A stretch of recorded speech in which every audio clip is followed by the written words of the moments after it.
This season of Cancelled Movie Report is brought to you by the amazing people that support us over on our newly launched Patreon. But you know what? More about that later on. Hello and welcome to Cancelled Movie Report, the documentary podcast series that talks about the best movies that Hollywood never made. My name is Michael Campbell, but you can call me Campbell. And joining me, as always, is scaredy little boy, actor and comedian, Mr. Eaton Porter. I brought my teddy bear tonight and my nightlight. I'm ready for it. Thank you for having me, Campbell. Well, we're finishing off. This is part 2 of our report on Guillermo del Toro's Cancelled at the Mountains of Madness. And if you need a little refresher before we get into it, here's a quick recap. The creature was heavily decomposed when fossilization began. Sir, I've never seen anything like it.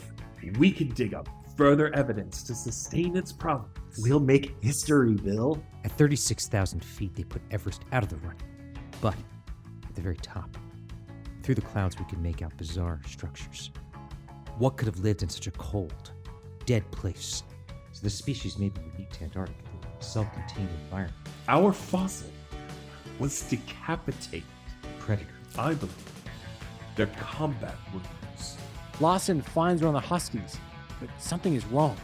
It's transforming, and it grabs hold of Gunnison next to Larsen. Larsen raises the shotgun and shoots Gunnison straight in the face, but Gunnison keeps coming.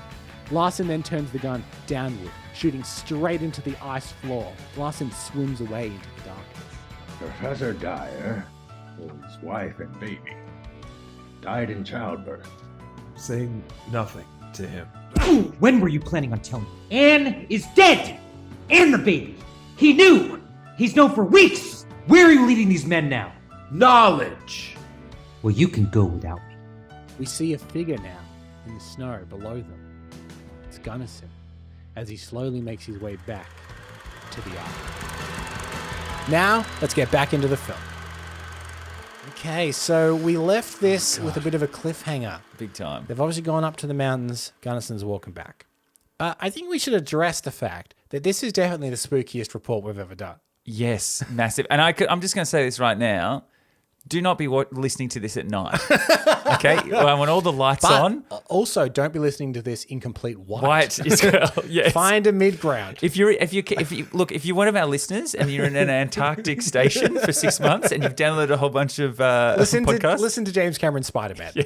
You'll be fine. You'll be fine. Just maybe not this one. But I do love these kind of projects, which aren't based on a hugely known IP like Spider-Man or Batman we've covered or Predators we've covered in this very season. This is kind of a unique thing. And people may have read the novella, but I think that a lot of people will be coming to this completely fresh. So hopefully they're discovering this film as you do. Yeah, it's great.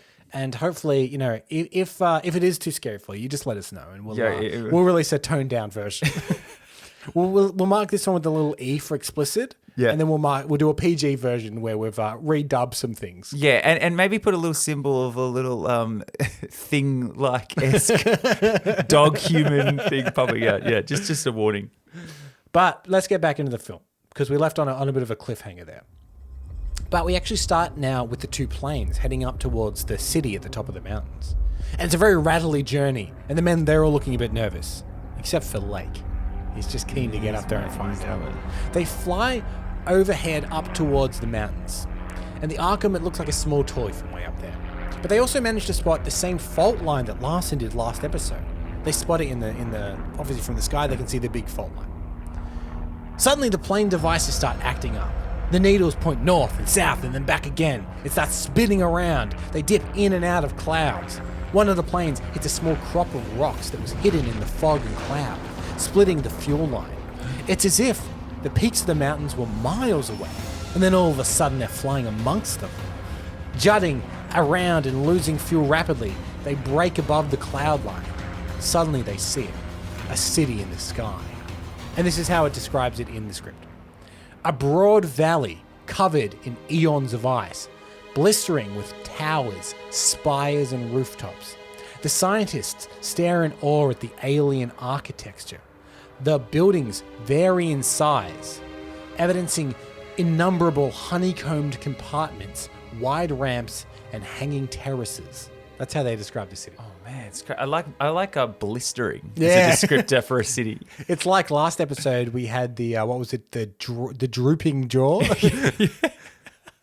and now we've got some blistering. Man, it's also it's But so spooky. yeah, so there's like honeycomb compartments, but there's big spires and towers, different sizes. There's balconies. There's all kinds. Yeah, And hanging as gardens. Del Toro mentioned last episode, a green hue to it. Yeah. It's like the Emerald City, if you will. A bit like the Emerald City.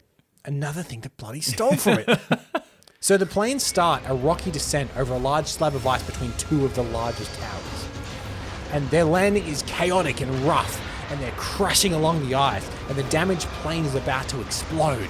They all start, one of them, the other one lands okay, it's but not fine. great. One of them's about to explode, and the crew start getting out, and they all manage to get out, except for the pilot, who dies in a huge explosion. You said big two towers, Yeah. you got two planes driving. Mate, there's a lot of similarities here. There's a lot of weird things going on. So we cut back now to the Arkham. And Dyer, he's depressed over the news of his wife and his son's death. But he has no time to grieve, however, because Fowler comes running in. He needs help with the alien bodies that they found.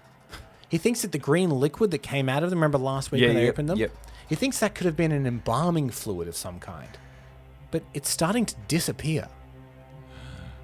We now cut to the ship's infirmary, and Gunnison wakes up. So it seems Captain Douglas is standing over him, and he found him several miles away in the snow. And we also see around the infirmary there's other crew members in various states of health. Various states of health. Captain Douglas explains that they found him a few miles away, and he was starting to show early signs of hypothermia, so they've dragged him into the infirmary. But Captain Douglas still wonders where Larsen could be. And as he leaves, as the captain leaves, we see Gunnison's face start to morph. He's going undercover. Back to the city in the sky. Atwood, he's saying a prayer for the fallen pilot as the professors bury him. Obviously, you know, it's his thing. That's his thing. That's his thing. Yeah, it's his thing. In Everyone's lieu got of a thing. character, that's his thing. That's his thing. Some people morph. Some people have prayer. So he's saying a prayer for the fallen pilot as all the other professors bury him. Except for Lake is not there. He's off in the distance now. He's studying the ancient walls and engravings intensely. He's a man obsessed. There's a trope of a Lovecraft for you. Yeah. And as he does this, Danforth approaches him. Danforth, Sir? take a look. They organized their narrative in cartouches, defined by these diagonal lines. See? You should go down, sir. As a measure of respect. Once you read them right to left and upwards, it's clear enough. One of our party died, sir. Thank you, Danforth. Yes, I noticed. Contrary to what you may think, what anyone may think, I did. I'll do my mourning back in Boston. We worry because our wristwatches have stopped, but these beings, they stepped across time, crossed over from other worlds. They were scientists like us, only more so. Their minds were creative and hungry. They landed here and built all this. Or more accurately, they had it built for them. Look. A second race. It's a slave race. Beasts of burden. It's Shoggoths. If we are to believe this, the mutable creatures bred to perform any task. If they needed extra arms, eyes, fingers, mouths, they grew them. They were capable of mimicking any form of life down to the smallest detail. Now, here you can see the writing, the craftsmanship changing here, right here on this wall. These beasts rebelled against their masters.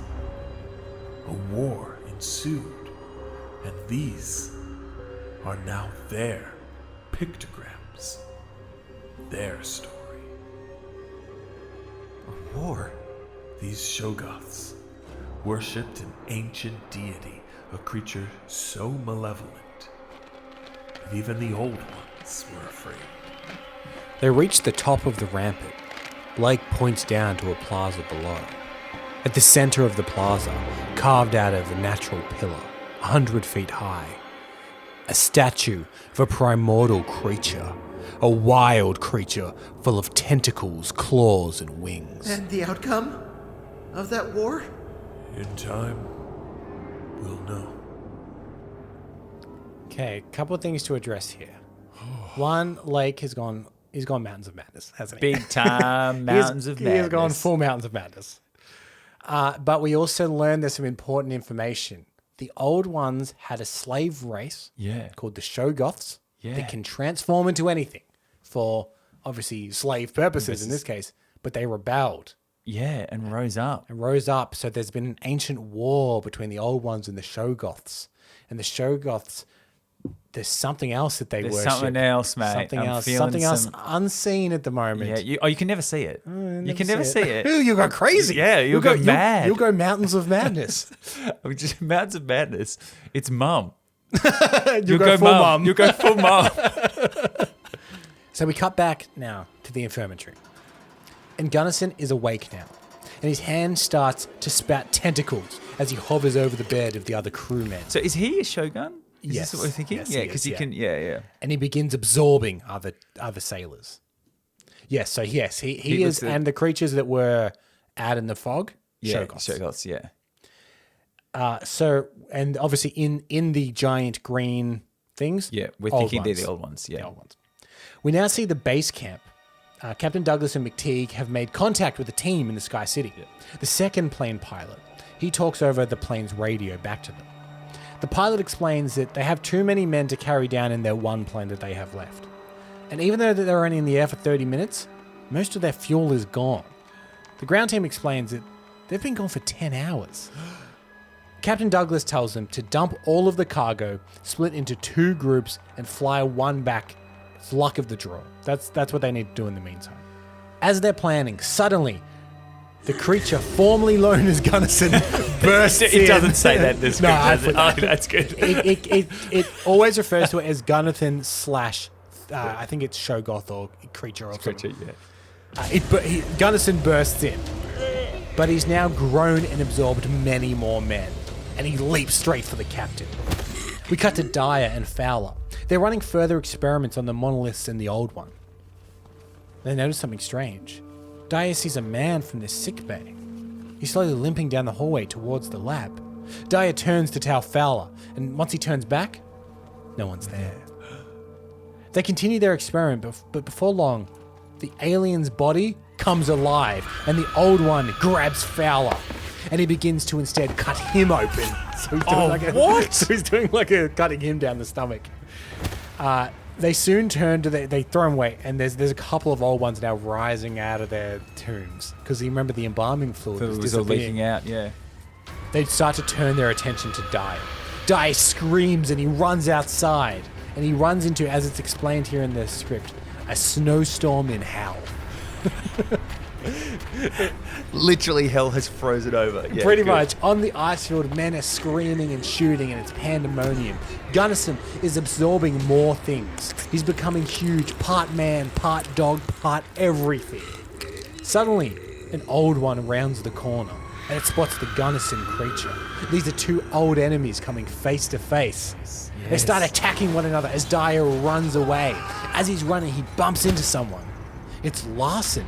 We hadn't seen him since he disappeared into the ice. Yeah. He's alive, and he appears to be stuffing burlap sacks into a backpack. Dyer quickly, he helps him out, and Larsen and Dyer, they escape via a dog sled. All the while, Larsen is taking creatures and infected fellow crew out with multiple shotguns. Yeah, multiple shotguns. Yeah. Wow. He's rocking the double shots. Yeah. As they leave, the Arkham is in complete chaos, and they are heading now towards the mountains. We cut back to the city. This is full on. Do you This need a moment to absorb? Mate, this is chaos getting is full broken on. out. It was a slow build in episode 1. I feel like it was sort of all leading up. It's like, okay, there's a little bit here, and now it's just full blown. Yep. Gone. The Shoggoths and the old ones fighting, Shoggoths absorbing crew. It's crazy. So we're back in the city now, up on the mountains. And they're deciding on who goes back in the plane. They're drawing straws. Atwood, Professor Daniels, and Danforth, they all get a good straw, as does one of the cameramen. They're all going to head back. Lake also draws a lucky straw. But he ultimately decides he's going to give it to the second cameraman so they can both go back. The 2 cameramen are brothers. So he's like, you and your brother, you both go, but you have my straw. What a guy. What a guy. I'm going to stay up here.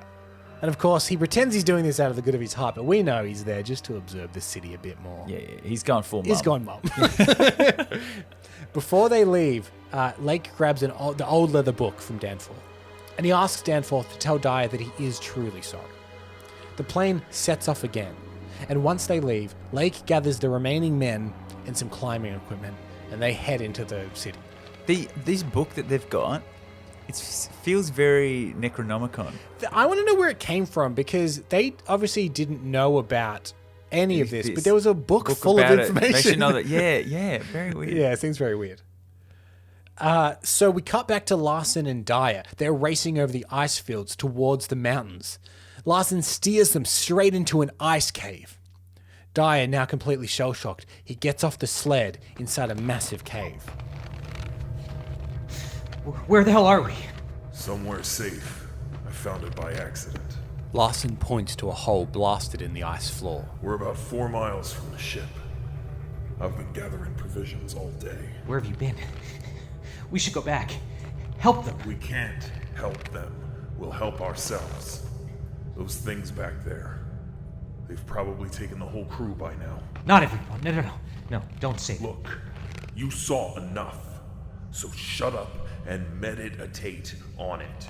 Or make notes, or whatever your professor brain wants to do. Me, I'm tired. Grab a fur and lie back. If we talk, we'll do it in the morning.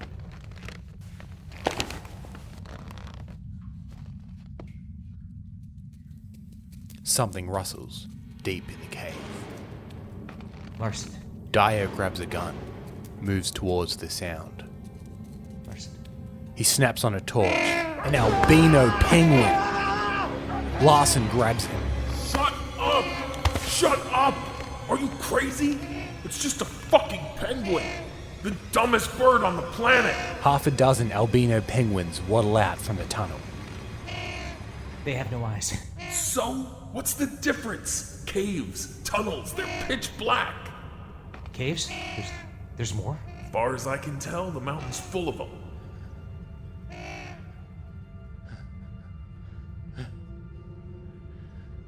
You okay? That thing, It scared you? a little. There. Now for the last time. Egghead, shut up and go to sleep. Yeah, that's how you get someone to go to sleep. just blast a penguin's brain off. Okay, you're fine now. Let's go to sleep. I think Larsen has a lot to learn about bedside manner. Big time. Big time. You catch more, what is it, flies with the honey than the... What's the saying? I don't know. You, Honey than Shoggoths. Yeah. The penguins, though, are they Shoggoths as well? No, they're just no, undead yeah, they're just these albino weird penguins with no eyes. Exactly. Okay. Yeah. Yeah, they're never, without spoiling too much, never truly explained what they are, other than they're living an unnaturally long life for some reason. Larsen, he seems to be the man that could possibly, is there to fucking get out. Take names. Take kick names. ass. Yeah. So Dyer, he continues the dream that he had last episode with the Dark Man. Remember him? Yeah. He's on the ice and he's walking towards him again. And suddenly he wakes up. So this is this ongoing motif of the Dark Man. The next morning, Dyer helps Larsen with the ammunition, which seems to be replacing some of the ammunition with salt. Larsen explains that the creatures seem to react badly to salt water. Oh. And when he grabbing the burlap sacks, he was grabbing sacks of salt. Larsen, he shows Dyer around the cave a little, explaining the vast networks of passageways in there. From inside the cave, they hear a sputtering engine. The plane is returning.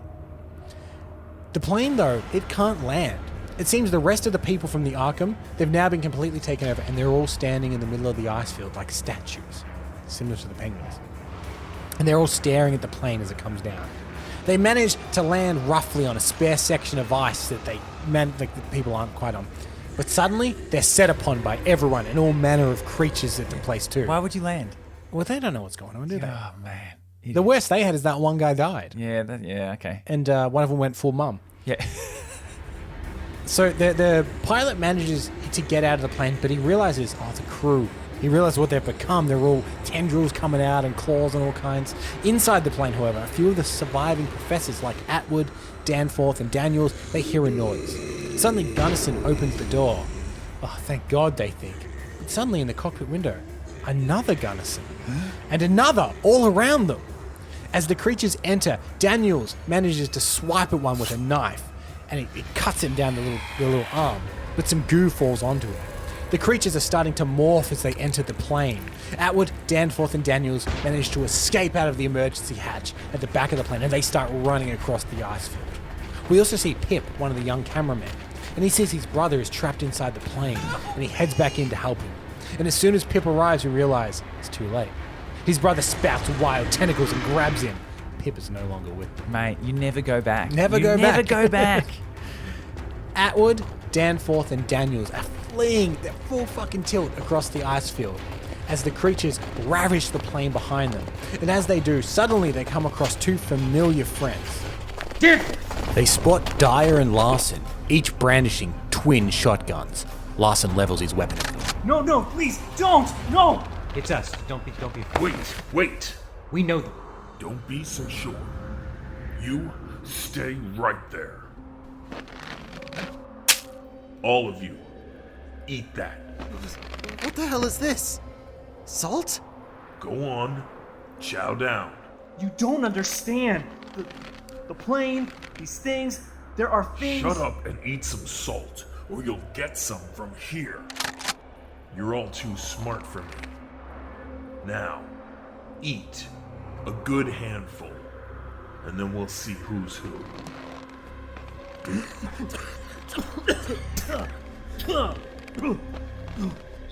Bastards. Are you satisfied now? Huh? Are you? You're inhuman. Inhuman? You're funny.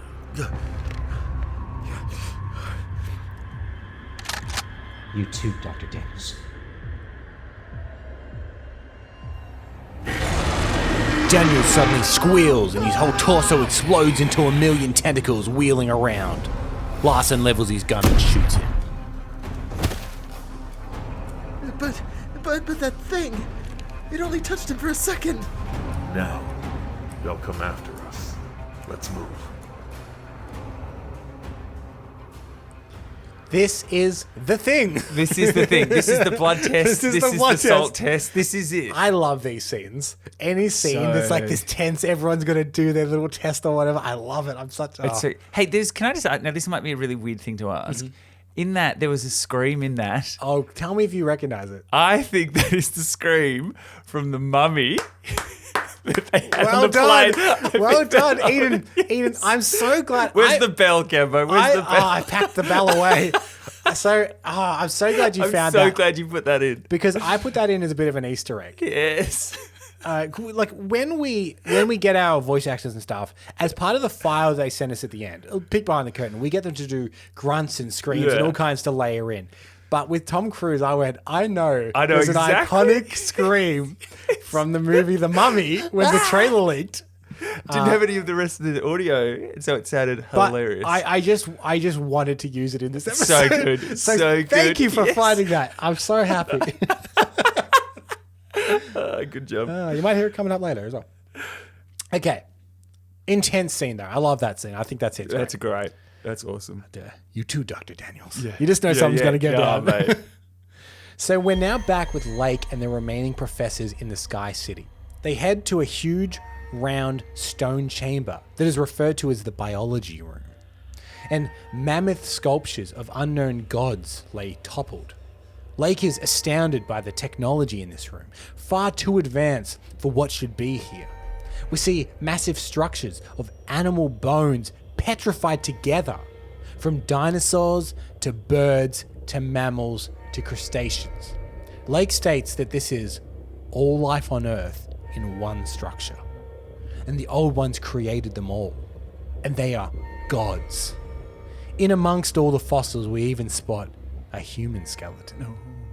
So implying that all life came from these old ones in the middle of the Antarctic. This is very Prometheus. We'll get to that. They enter another room with different types of machinery, huge energy sources, and more technology that is beyond their years.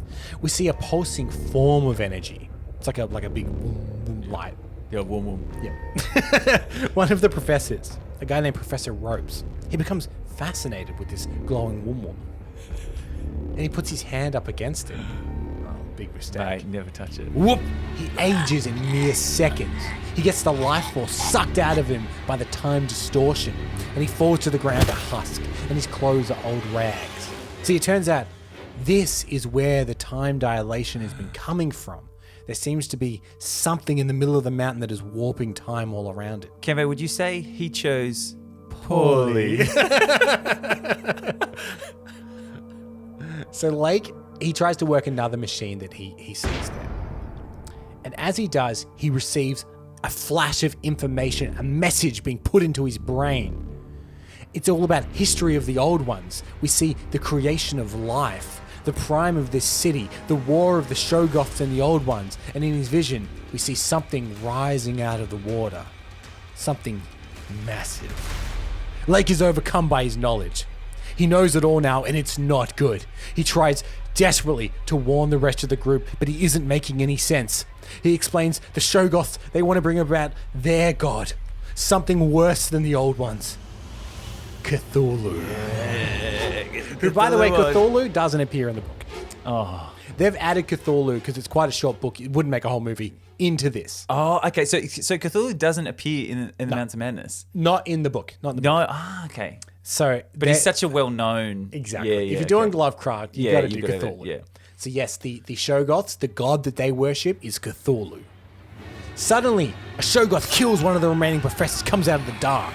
More of them appear out of nowhere, and they snatch up 2 more professors. Like, he runs and he hides in a nearby catacomb, thinking he's safe. There's a noise above him. He looks up. Oh no. A Shoggoth leaps down. We cut away. Oh, god damn it. That's very like Alien sort of esque, like pulling people into the yeah. It's great, and I love the idea of like hiding in old. I imagine them like pyramid-esque catacombs and stuff like that. Oh, great. We cut to Dyer, Larsen, Danforth, and Atwood. They're pretty much all that's left at this point. Yeah, that's it. Yeah. That's it. Everyone else has been taken over. And they're looking down at the Arkham from a distant ice cliff. And the creatures are burning fuel, and the ship appears to be on fire from the outside, and it's melting the ice.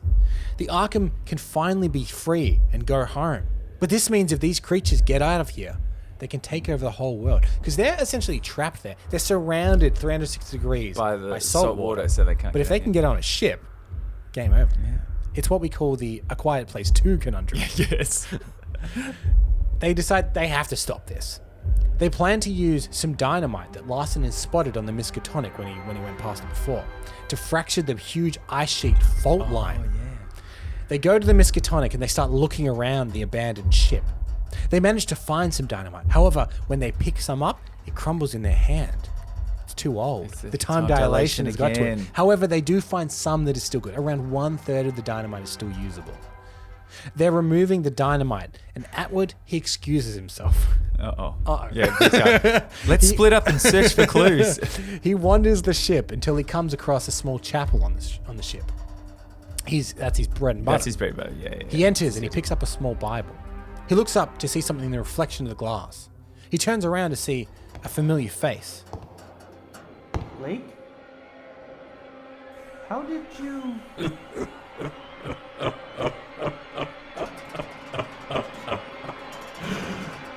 Not Lake. The Lord is my shepherd. I shall not want. He maketh me lie down in green pastures. That Wood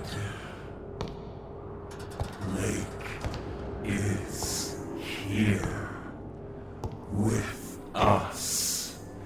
He wants you to know that it was them, the old ones, who brought life to this planet, not your God. Surely goodness and mercy shall follow me all the days of my life, and I will dwell in the house of the Lord forever. They created life many times on many worlds. First out of hunger, then out of boredom they created men. Yes, they made you a house pet and gave you doubts and fears and hopes and faith. It made you more entertaining to watch, like a puppy chasing its tail. Go on, little man. Finish your prayer. You know that no one is listening. In your merciful hands.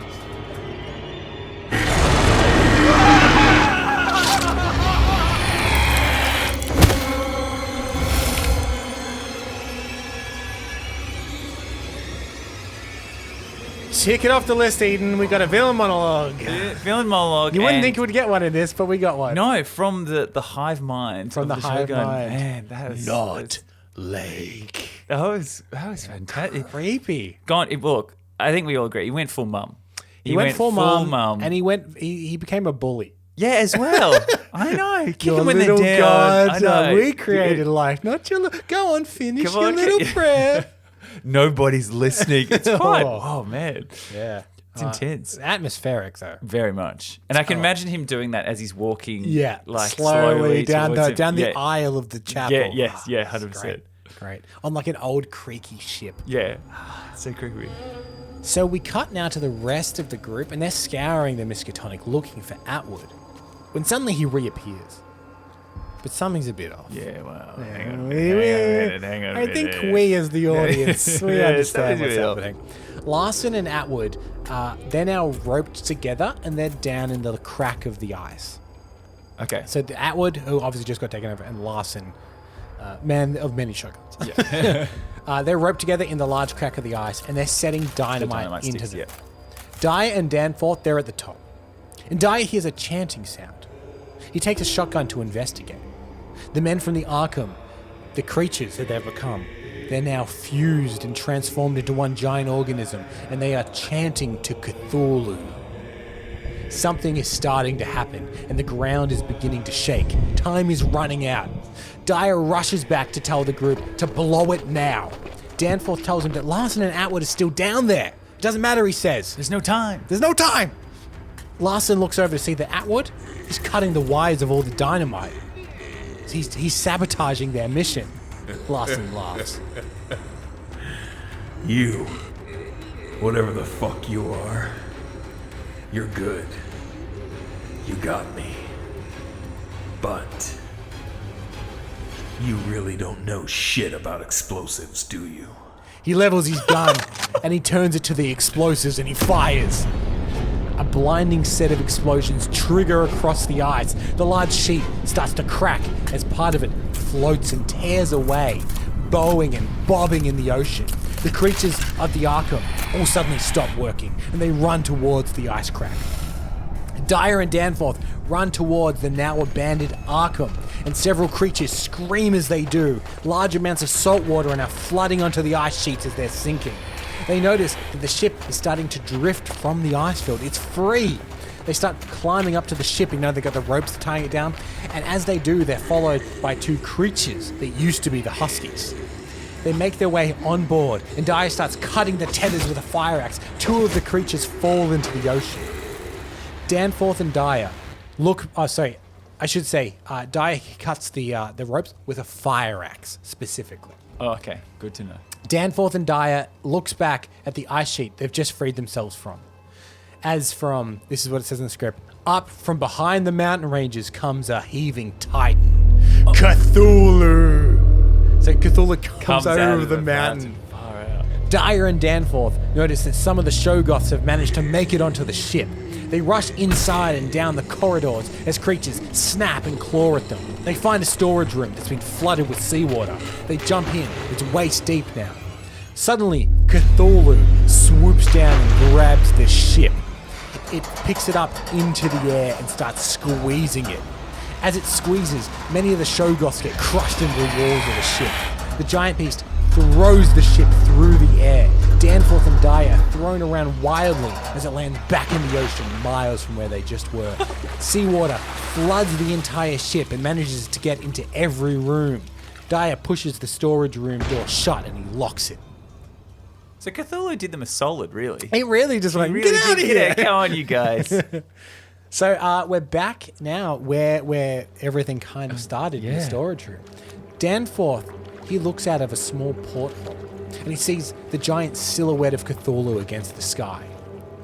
But Danforth has changed. He's seen something. He's shaken by something. Dyer wonders what he could have seen. Suddenly, we see shapes start to emerge in the corner of the room, and out of the shadow comes Lake. He says that Danforth, he has now seen the future out there. He has seen the end of things. He has seen the Dark Man. And he knows that Dyer has seen it too. So, you know how there were Shoggoths getting into the ship? Yep. Lake has obviously managed to somehow get into the storage bit. Not affected by the water somehow. Yeah, that's weird. 'cause It it's never all- really explains exactly how. I'm imagining he's kind of like up in the corner almost. Yeah. Because, it's a weird transmorphing creature. Isn't that? Danforth reaches for his shotgun as a tentacle shoots from Lake to stop him, grabbing his arm. Dyer swings the axe and chops the tentacle from Lake's body, freeing his friend. And Danforth raises the gun and he shoots Lake. Lake falls into the water. But it's too late. See, Lake's Shoggoth tissues are wrapping around Danforth's arm and starting to bubble. He looks teary-eyed at his oldest friend and he begs Dyer to shoot him. Dyer! Shoot me! Shoot me now! He can't let these creatures escape. Dyer grabs the gun as Danforth drops to his knees. Do it! Bill, I can feel it taking over. Please! Let me choose! Oh, I die. Do it! And teary-eyed, Dyer fires. He sits there in silence for a few minutes. And suddenly, voices out in the corridor. The door bursts open and we see the crewmen who first discovered Dyer in 1939. Wow. So this whole thing literally is a it's circle. and it's quite up to date. Yeah. Like it's just happened. It's just when they find him, the He's crazed just man, happened. this has all just happened to him. And what seems like a couple of days was 10 years in real time. Wow. So yes, we're back to the very start of the film where he's been discovered by the crewmen. We now return to Dyer, who is in a hospital prison cell. And he is finishing his story to Captain Starkweather. I hoped to die. I really did. But I know now why I've been spared. To deliver this warning. In my mind, to me, this happened yesterday. Just yesterday. Do you understand? I understand perfectly, Mr. Dyer. Orderlies!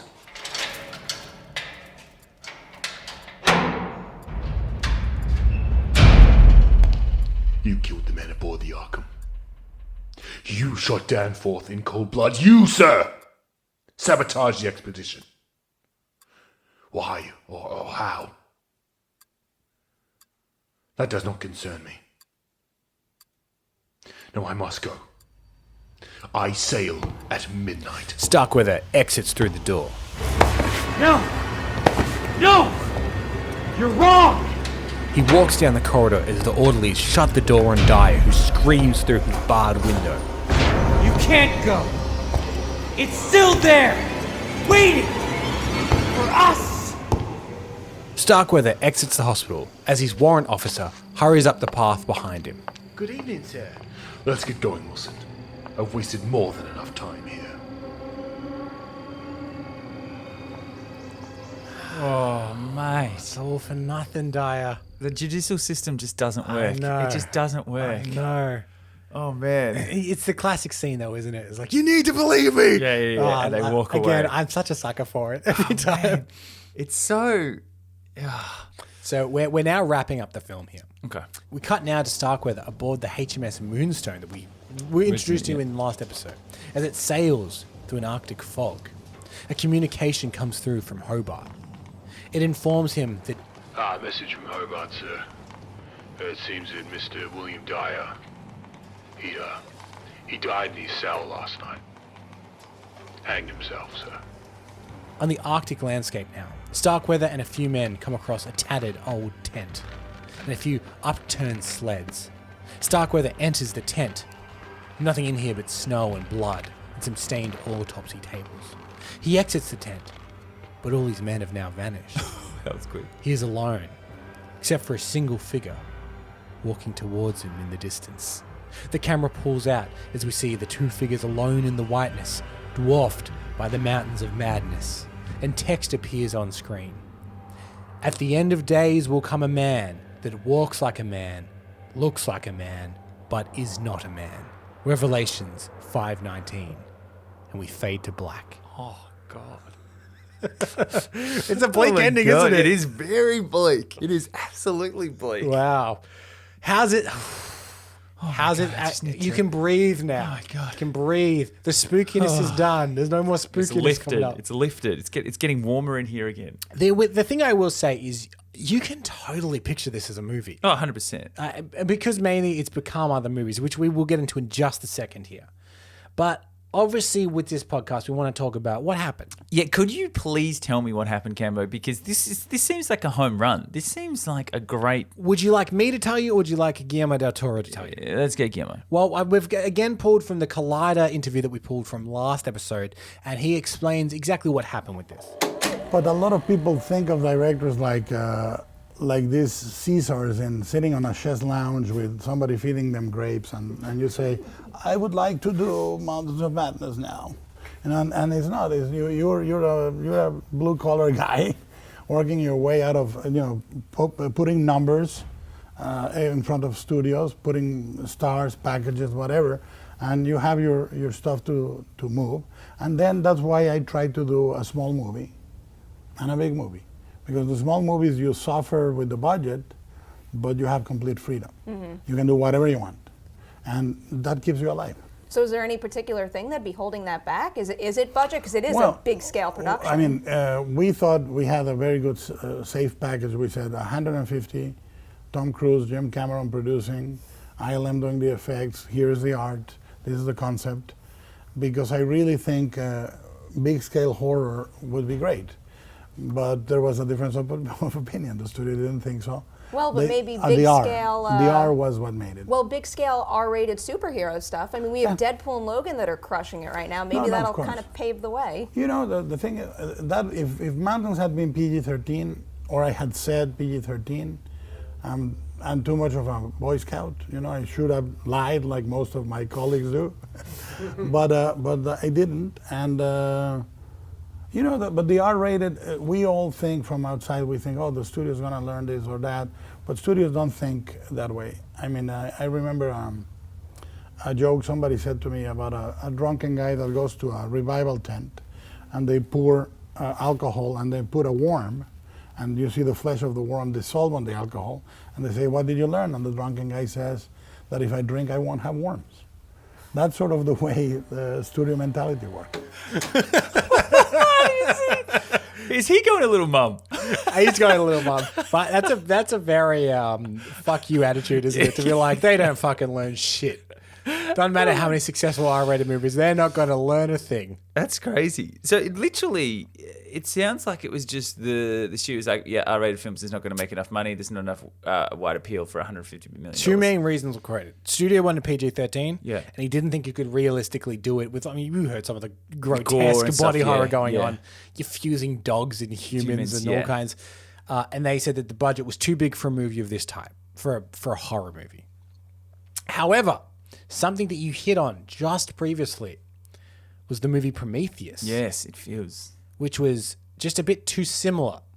And in fact, as he was developing it, Guillermo del Toro released a statement on his website. And this is what the statement says. Prometheus started filming a while ago, right at the time we were in pre-production on Pacific Rim. And the title itself gave me pause, knowing that Alien was heavily influenced by Lovecraft and his novella. This time, decades later, with the budget and the place that Ridley Scott occupied, I assumed the Greek metaphor alluded to the creation aspect of the H.P. Lovecraft book. I believed I am right, and if so, as a fan, I am delighted to see where the new Ridley Scott science fiction film goes, but this will probably mark a long pause, if not the complete demise of At the Mountains of Madness. The sad part is, I've been pursuing At the Mountains of Madness for over a decade now, and well, after Hellboy 2, two projects I dearly loved were not brought to fruition for me. The good part is one project did, and I'm loving it, and I'm grateful for the blessings I've received. Onwards. Oh, man. So essentially he said, Prometheus is now filming, Yeah. and it's so close to what we're doing. They've got the architects in Prometheus that created all life on Earth. Engineers. Sorry, the engineers. The engineers. Yeah. Oh, sorry, how could I forget? They created all life on Earth, and there's a lot of very similar themes in Prometheus. That Guy Pearce go crazy Guy and Pearce, stuff like that. Yeah. Creationist myth. Yeah. Some of the body horror elements. Yeah. It's too similar. And he said, they're already doing it. We can't really do ours. So I did want to, again, touch on films that have directly been inspired by At the Mountains of Madness. Yeah, I feel like there's so many. There's two prominent ones. We've mentioned it many times. The Thing. Yeah. And you might say, hey, The Thing is based on a book. I understand that. But the book is inspired by At the Mountains of Madness. 100%. And it's so evident. Oh, in this, when you isn't just... it? Yeah, I know. Everything in The there. setting, the body horror, the morphing, the salt scene. The fact that they look human, but they're not. Yeah. The other one, weirdly, is, again, the Alien franchise has taken... this is the plot of Alien vs. Predator.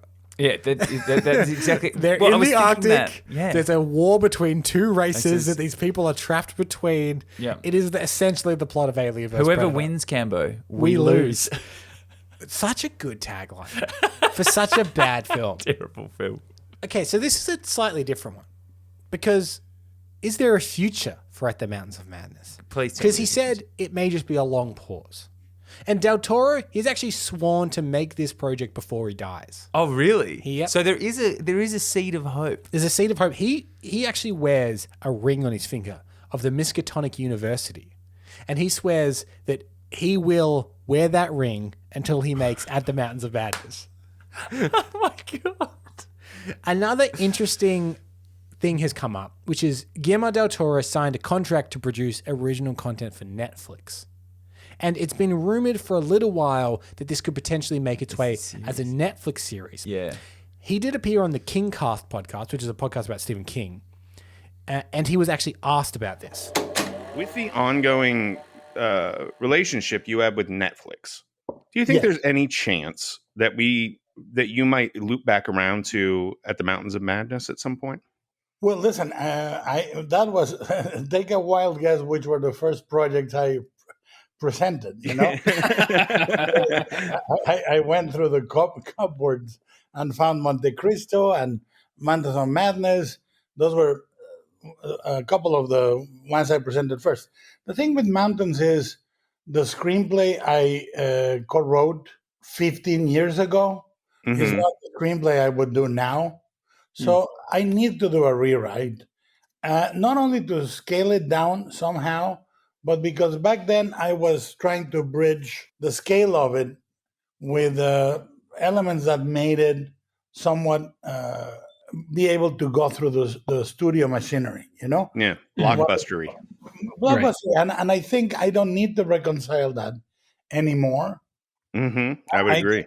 I can go to a far more esoteric, weirder, smaller version of it. Where I can go back to some scenes that were left out. Some of the big set pieces I designed, for example, I have no appetite for. Like I've already done this or that giant set piece.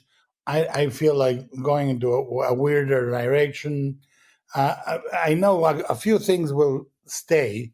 I know the ending we had is one of the most intriguing, weird, unsettling endings for me. So, there's about 4 horror set pieces that I love in the original script. So, it would be my hope. I certainly get a phone call every 6 months by Don Murphy calling me. Are we doing this or what? Are you doing this next or what? And I always, I say I have to take the time to rewrite it. But it is my hope. Look, the story. I wear the ring of the Miskatonic University until I make the movie, and I'll wear it until that happens. You think you'd invite Cruise back for the new version? I think the age has changed now. Tom is about 15 years older. Yeah, and I think the age of Lake, it would be a different cast, and I would go, if I can, I would go for mostly unknowns. Okay, so there you go. He's still keen as a bean to fucking make Matt, it. he is 100% on board to make it. For a second there, I thought he was going to say Chris Pratt. The cast of everything. But everything. It sounds like this is still a possibility. I love that he wears the ring. Oh, dude, he wears the ring. He wears the ring. He literally wears it. That's just incredible. I love listening to him in interviews. I love it. He loves to chat. He's such a wholesome little fella. Yeah, really, isn't he? really is. I love in the one previous where he's talking about being a director on the Shays Lounge. I want to make Mountains of Madness. Okay, the ultimate question we need to answer on this podcast: would this movie have been any good? I'm going to step back from the mic for a little bit for this. Yes. It would have been great. It would have been so good. Great. It's ticks so many boxes. It's funny. It's got the $150 million budget, and I guess I can see it in the design of the cities and stuff. But I actually don't think it sounds exorbitantly expensive. Well, the thing is, I guess the creature animations and stuff. I just wonder whether they want to film a lot in some sort of snowy area, and that would jack up the price. Maybe, and Tom Cruise would jack. Tom up the Cruise price would as jack well. up the price. What's he getting? $20 million. And how much does Cthulhu charge as well? Yeah, well, he'd be right up there as well, man. Or maybe he's cheap because he's in so much. They stick him in everything. Maybe he's just a day player. It just disappoints me so much that they got so close to that point. And he loves it so much. Yeah. It's his love for the project that really upsets me the most because he clearly so desperately wants to make this. It's the thing he wants to make most in the world.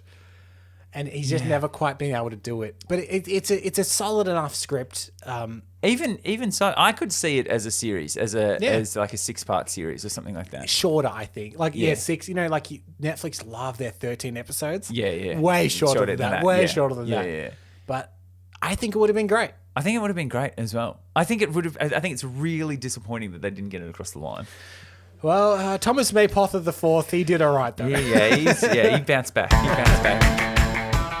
Well, we have come to the end of our cancelled movie report on the famed Guillermo del Toro's At the Mountains of Madness. We hope you enjoyed this episode and the film, and we would love it if you would subscribe, be it on Apple Podcasts, Spotify, Google Podcasts, wherever you like to listen. That really honestly does help us get discovered in the charts by doing that. And it would also be terrific if you love the show, if you could leave us a 5-star rating. Or most importantly of all, tell a friend. If you've got a friend that's always wondered about this film, send them this episode, or send them one before. Send them at part 1. We are completely independent here at Cancelled Movie Report, so your support means the world to us. Hey, what did you think of the movie, and did we miss anything? We would love to hear from you. You can always get in touch with us via cancelledmovies@gmail.com or at cancelledmovies on all of the socials. We would also love to thank our amazing voice cast, headed by Evan Ferrante as William Dyer, as Tom Cruise in this movie, but the whole cast you'll find listed in the episode notes below. And maybe there's a cancelled movie project you've always wanted to hear about. Why not let us know? You You can fill out a form in the episode description alerting us to a project, and we may just give it the cancelled movie report treatment like we did for Jacka Gray with this episode. I'm Michael Campbell. I've hosted and edited this episode, and Eden Porter was my co-host too. Thank you very much, Campbell. And we both produced the show. But keep listening next week because we have a very exciting, much requested script that we're going to cover. It's J.J. Abrams penned Superman Flyby. Jor-El, Lara, you hear this name I come. he is our son, and I will not send him away. You sent the boy off planet, but I will find him, my brother. What does it feel like to fly? Here, I'll show you. Show me what? Fly? There is a visitor, hiding somewhere on Earth. Right now. There's a man who wants you dead. Dr. Luther will be happy to read that I'm not the monster that he was predicting. But until then, take care.